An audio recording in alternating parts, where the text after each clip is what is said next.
The name Memphis never forgot. Hernandez Govan walked out of one nightmare in court, but he never walked out of the shadow that followed his name. Right now, while he sits inside federal custody facing a new legal battle, the streets of Memphis are asking the same question again. How does a man once accused of helping set up one of the most painful losses in hip-hop live behind those walls? This is not just another prison story. This is not just another headline that disappears after one news cycle. This is about Young Dolph, a man Memphis saw as more than a rapper. Dolph was independence, loyalty, hustle, pain, and success all wrapped into one voice. He was the artist who turned down millions to own his path. He was the businessman who built paper route empire without begging the industry for permission. He was the hometown figure who came back to give, even after becoming bigger than the city blocks that raised him. But on the 17th of November 2021, everything changed outside Makeda's homemade butter cookies on Airways Boulevard. A regular stop turned into a moment Memphis still cannot erase. The city lost Dolph.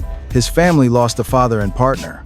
And hip-hop lost one of its strongest independent voices. Then came arrests, court dates, testimony, rumors, and names the public could not stop repeating.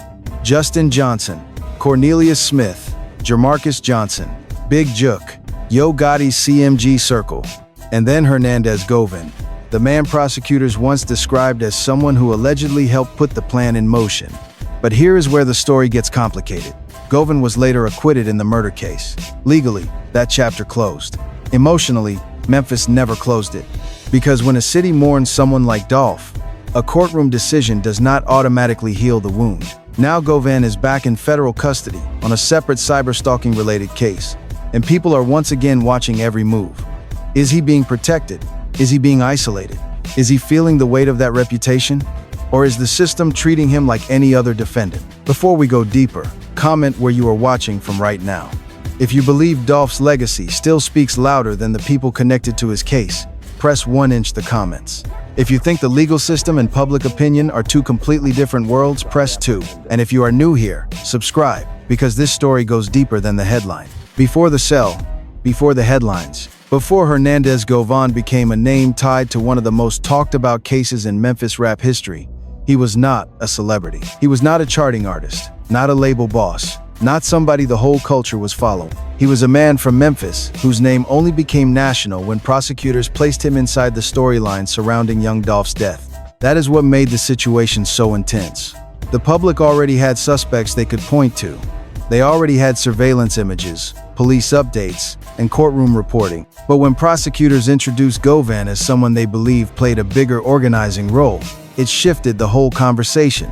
Suddenly, the question was not only who carried out the act, the question became who wanted Dolph gone badly enough to allegedly help set things in motion. And in Memphis, that question landed heavy, because this was never just about music competition. Dolph's name had been connected for years to tension inside the Memphis rap scene. His independence made him powerful. His refusal to bow made him respected. His songs sometimes sounded like victory laps, but also like warnings to anyone who doubted him. When an artist like that survives industry pressure, public feuds, street politics, and still grows bigger, he becomes more than successful. He becomes a symbol. That symbol made people love him harder. It also made the story around his death feel bigger than one tragic moment. When Govan was arrested in 2022, the timing alone felt dramatic. It had been almost a year since Dolph was killed. Fans had been demanding answers. Memphis had been waiting. Then officials stood in front of cameras and announced a new name. That announcement gave people the feeling that investigators were climbing higher up the chain.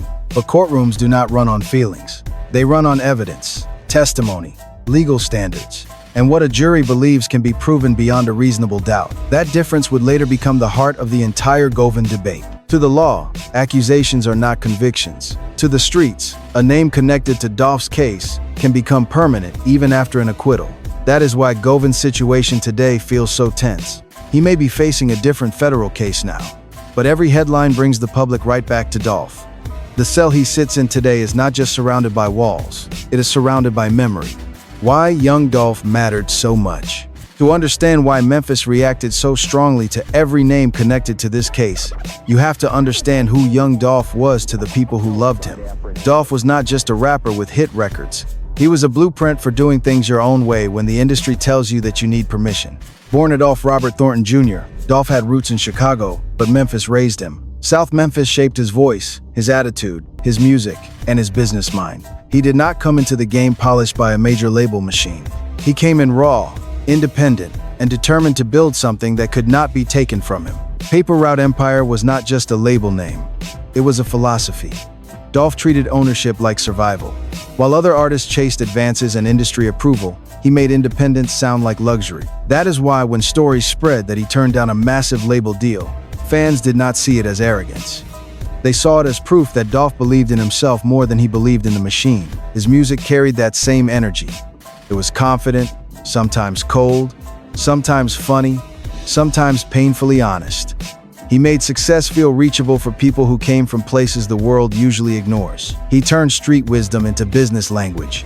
He made ownership cool before a lot of artists were openly preaching it. But what made Dolph different was that he kept coming back. Around the holidays, he gave back to families. He showed love to local businesses. He supported people in Memphis in ways that felt personal, not performative. When he walked into Maqueda's, he was not trying to make a grand statement. He was moving through his city like someone who still believed home was home. That is why his death felt so personal. It did not feel like a distant celebrity tragedy.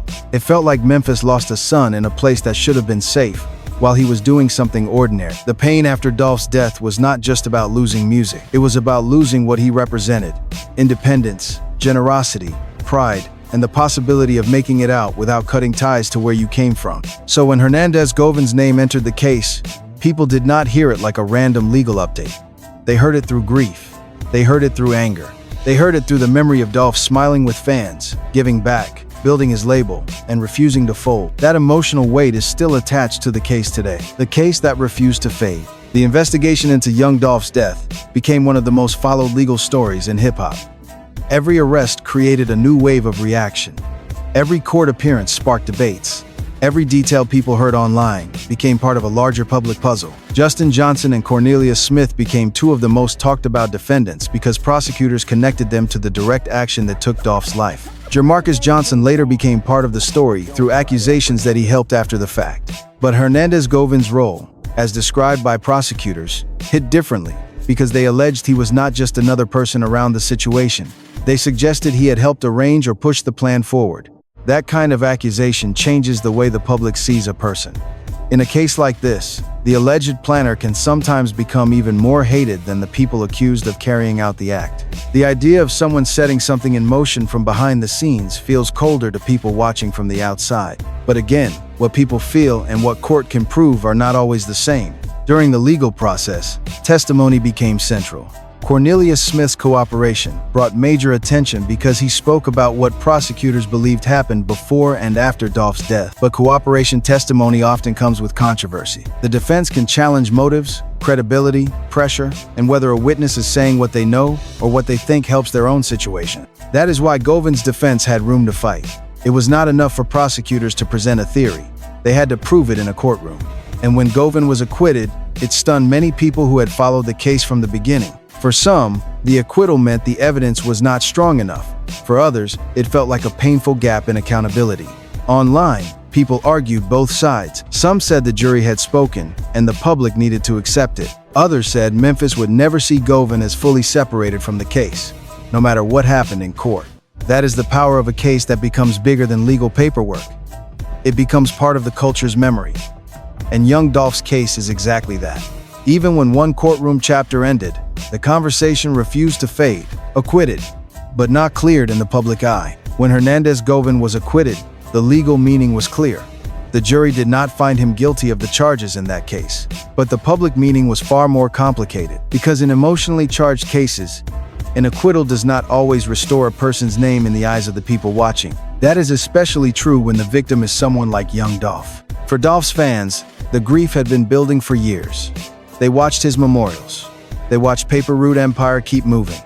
They watched his music continue to inspire people. They watched his family and loved ones carry a loss that no verdict could undo. So when Govan walked away from the murder case legally, many fans did not feel closure. They felt confusion. Some asked how a person could be accused in such a serious way and then walk free. Others pointed out that this is how the justice system works. Accusations must be proven, and if the proof does not meet the legal standard, a jury cannot convict just because the public is angry. That tension is the center of Govan's story. There are two courts in America. One has judges, lawyers, rules, evidence, and juries. The other exists online, in barbershops, comment sections, neighborhoods, and conversations between people who remember where they were when they heard Dolph was gone. The first court can acquit you. The second court may never let you go. And that second court has been brutal for Govan. His name remains attached to Dolph's case in public conversation. Even when reports talk about his newer federal situation, people immediately connect it back to 2021. They do not see separate chapters. They see one long story. Dolph gone, Memphis grieving, suspects arrested, Govan accused, Govan acquitted, Govan back in custody. That is why the question of how he is being treated in federal detention matters so much to the public. People are not only curious about his conditions, they are wondering whether reputation follows a person inside. They are wondering whether other inmates know the same headlines they know. They are wondering whether the system treats him carefully because of who he is connected to.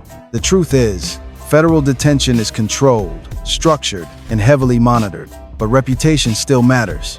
In a place where names travel fast, Govan's name is not ordinary. Life inside federal custody. Federal custody is not the movie version of prison that people imagine online. It is routine, control, waiting, and pressure. Days are built around schedules. Movement is limited, calls are monitored, visits are restricted. Every person inside has to adjust to a life where almost nothing belongs to them anymore, not even silence. For Hernandez Govan, that environment comes with an extra layer. His public reputation. A man connected in headlines to Young Dolph's case cannot walk into custody as a blank face. Even if his current case is separate, even if he was acquitted in the earlier case, people know the name. Staff may know the name. Other detainees may know the name. News travels in locked places the same way it travels outside. Sometimes even faster because people have nothing but time. That does not mean the wild rumors people imagine are automatically true. It does not mean every dramatic claim online should be believed. In federal detention, officials are responsible for maintaining safety. High-profile detainees or controversial defendants may be watched closely, housed carefully, or separated when staff believe there is a risk. But careful treatment is not comfort. It can mean isolation.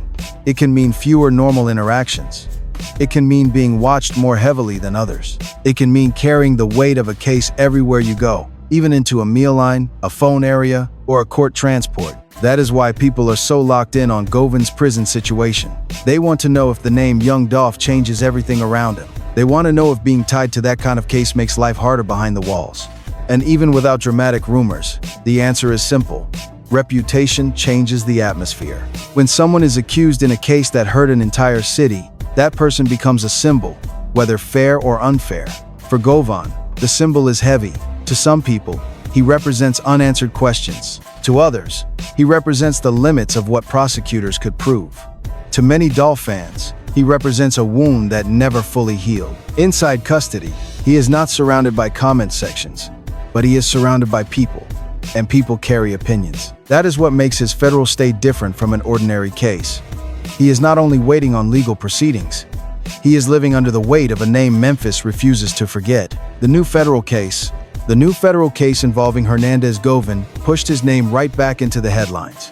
This time, the charge was not the Young Dolph murder case. Reports connected the new legal situation to cyberstalking allegations, a completely separate matter from the case that made his name widely known. But the public did not treat it as separate. That is the reality when someone's name is already connected to a major cultural tragedy. Every new charge becomes part of the older story in the public mind.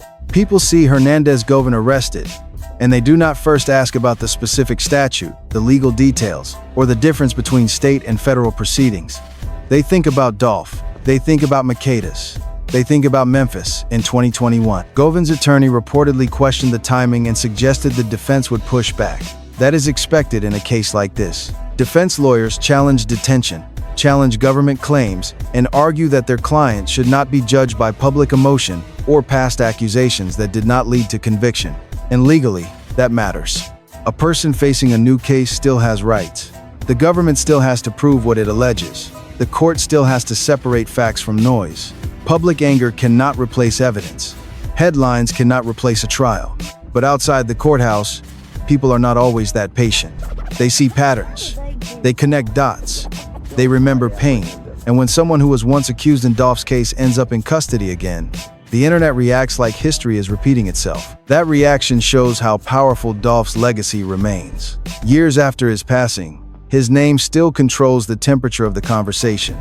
People who never met him still defend him like family. Fans still watch every court update because they feel like keeping attention on the case is part of honoring him. The federal case may be legally separate, but emotionally, it is tied to everything that came before.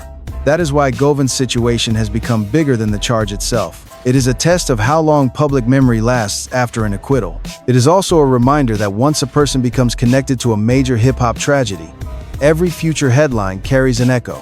And in this case, the echo says one name louder than all others: Young Dolph. Memphis, grief, and public judgment. Memphis has a long memory when it comes to Young Dolph.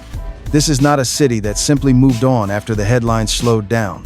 Dolph's name is still painted into the culture. His music still rides through speakers. His business lessons still get quoted by independent artists.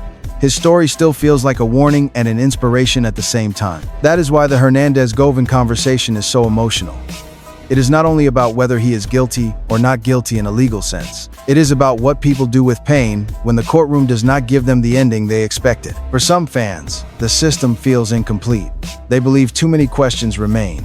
They believe the full truth has not been exposed. They believe Dolph's death was bigger than the people convicted or accused. For others, the legal process must be respected, even when the result is unpopular. They argue that if the evidence did not convince a jury, then the public should be careful about speaking as if everything is proven. Both reactions come from a real place. Grief wants certainty. Law demands proof. Those two things do not always meet in the middle. And because Dolph was so loved, the public judgment around anyone connected to the case becomes intense. Govan's acquittal did not remove him from the story because the story lives in the hearts of people who still feel robbed. They remember Dolph giving back. They remember him laughing in interviews. They remember how proud he was of ownership. They remember the way he carried Memphis even after reaching national success. When someone like that is gone, people look for meaning. They look for accountability. They look for someone or something to blame. Sometimes the courtroom provides that. Sometimes it does not. That is why Govan's current federal custody has become a focus point.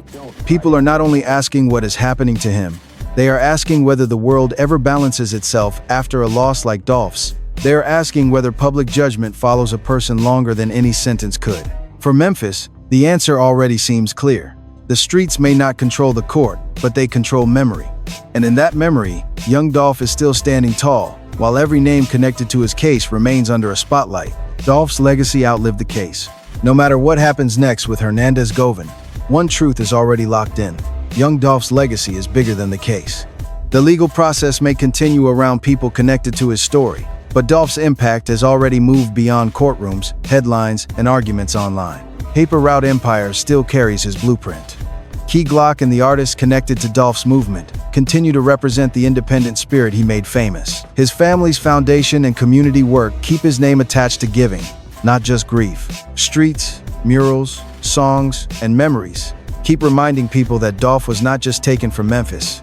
He was built by Memphis, and he built something back. That is what makes this story so powerful. The people accused, convicted, acquitted, or investigated will all have their legal chapters. Some will be remembered for court documents. Some will be remembered for testimony. Some will be remembered for controversy. But Dolph is remembered for movement. He showed artists that ownership matters. He showed fans that success does not have to mean forgetting where you came from. He showed young hustlers that independence is not just a business model. It can be a lifestyle, a shield, and a statement. That is why every update connected to his case still gets attention. It is not gossip to the people who loved him. It is unfinished emotion. It is a community checking the wound to see if it is healed, only to realize it still hurts. Hernandez Govan's current situation brings all of that back again. His federal case will move through the system. Lawyers will argue. Judges will decide.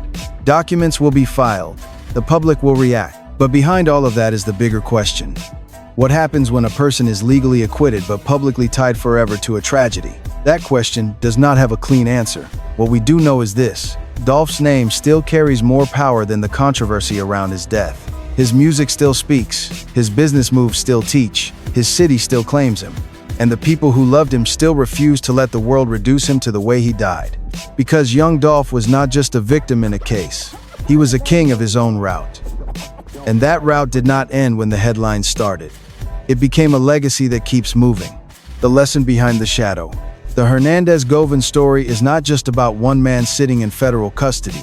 It is about what happens when a name becomes permanently connected to a moment a city can never forget. Legally, Govan was acquitted in the Young Dolph case. That mattered. In America, the court system is built around proof, evidence, and the idea that accusations alone cannot define a person forever. But emotionally, the public does not always move at the same pace as the courtroom. That is the painful lesson in this story. A jury can decide one chapter, but the streets can keep reading the book differently. For Memphis, Young Dolph's death was never just a rap headline. It was the loss of a father, a businessman, an independent artist, and a symbol of what it means to build without surrendering ownership. Dolph represented the dream of making it out while still reaching back. He showed people that you could turn pain into power, loyalty into a brand, and independence into a real empire. That is why every person connected to his case remains under pressure. Not because the public controls the law, but because legacy controls memory.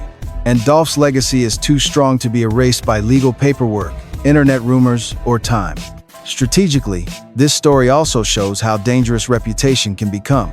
In the rap world, public image can make you powerful, but it can also trap you. Once your name is tied to a major tragedy, every future move gets judged through that lens. Even if the new federal case against Govan is separate, people still connect it back to Dolph because emotionally, they never separated him from the original story. There is also a bigger lesson for artists, fans, and communities. Rap culture often turns street tension into entertainment, but behind every headline are real families, real grief, and real consequences. The drama may get clicks, but the pain does not end when the video is over. People lose fathers, children grow up with empty spaces, cities carry wounds for years. Young Dolph's story should remind every young artist that success is not just about money, jewelry, cars, or proving people wrong. It is about protecting your peace, building something that lasts, and staying aware of the energy around you. Independence is powerful, but wisdom is protection. Loyalty matters, but not every relationship is safe. Moving smart can be just as important as moving strong. And for the fans, the lesson is balance. Honor Dolph. Protect his legacy. Keep his music alive. Keep celebrating what he built. But also remember that peace is part of legacy too. Dolph's impact should inspire people to build businesses, support their families, give back to their communities, and choose a better path than the cycle that keeps taking talented people too soon. Because at the end of the day, Young Dolph's name should not only bring up pain, it should bring up ownership. It should bring up discipline. It should bring up courage. It should remind people that you can come from struggle and still create something that feeds others. As for Hernandez Govan, his federal case will continue through the legal system. Lawyers will argue. Judges will rule. The public will react. But no matter what happens next, one truth remains clear. The shadow of Young Dolph's case still follows every name connected to it. Some people may escape charges. Some may face consequences. Some may live with public judgment forever. But Dolph's legacy is the part that keeps standing. He built his own route. He inspired a generation to think bigger. And even after everything that happened, his voice still feels present in Memphis, in hip-hop, and in every independent artist trying to own their future. So now I want to hear from you. If you believe Young Dolph's legacy will always be bigger than the people connected to his case, comment 1. If you think the public should separate legal outcomes from emotional judgment, comment 2. And if you believe the biggest lesson from this story is that artists need peace, strategy, and protection around them, comment 3. Make sure you subscribe to the channel, like this video, and share it with somebody who still respects what Young Dolph built, because the headlines may